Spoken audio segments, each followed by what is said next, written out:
ಎಲ್ರಿಗೂ ನಮಸ್ಕಾರ. ನಾನಿವತ್ತು ನಾಗಲ ಮಡಿಕೆಯಲ್ಲಿದ್ದೀನಿ.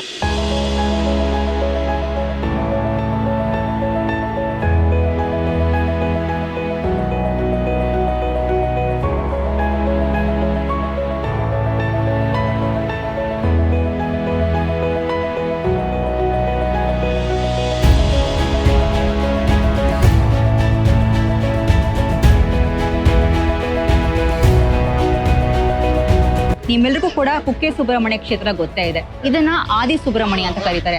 ಹಾಗೇನೆ ಘಾಟಿ ಸುಬ್ರಹ್ಮಣ್ಯ ಕ್ಷೇತ್ರವನ್ನ ಮಧ್ಯ ಸುಬ್ರಹ್ಮಣ್ಯ ಅಂತಾರೆ.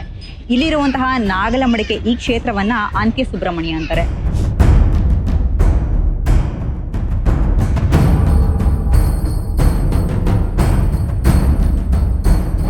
ಇಲ್ಲಿ ಬೇಕಾದಷ್ಟು ಮಕ್ಕಳಿದ್ದವ್ರಿಗೆ ಮಕ್ಕಳಿಲ್ಲದೆ ಇದ್ದವ್ರಿಗೆ ಹೀಗೆ ಸಿವಿಲ್ ತೋರಿಸ್ತಾ ಇದ್ದಾರೆ. ಹಾಗೆ ಆ ಥರದ ರೋಗಗಳಿಗೂ ಮೇಲಾಗಿ ಹೋಗ್ಬಿಡ್ತೀವಿ. ಎಲ್ಲೆಲ್ಲಿದ್ದಾಗಲೂ ಬರ್ತಾರೆ.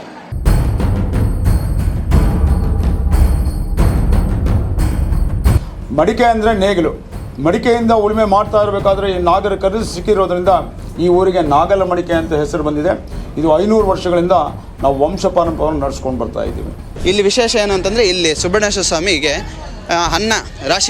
ಅನ್ನದ ರಾಶಿ ಹಾಕಿಬಿಟ್ಟು ಆ ಅನ್ನದ ರಾಶಿ ಮೇಲೆ ಸುಬ್ರಹ್ಮಣ್ಯ ಸ್ವಾಮಿ ಒಳಗಡೆ ವಿಗ್ರಹ ಹೊಂದಿದೆ. ಆ ವಿಗ್ರಹ ತಗೊಂಬಂದು ಅನ್ನದ ರಾಶಿ ಮೇಲೆ ಇಟ್ಟು ಅದಕ್ಕೆ ಪೂಜೆ ನಡೆಸ್ತಾರೆ. ಆ ಪೂಜೆ ನಡೆಸಿದಾಗ ಅನ್ನ ಭಾಗ ಆಗುತ್ತೆ. ಆ ಕಾಲದಲ್ಲಿ ಹಾವು ಹರಿತಾ ಇತ್ತು ಅನ್ನದ ಮೇಲೆ.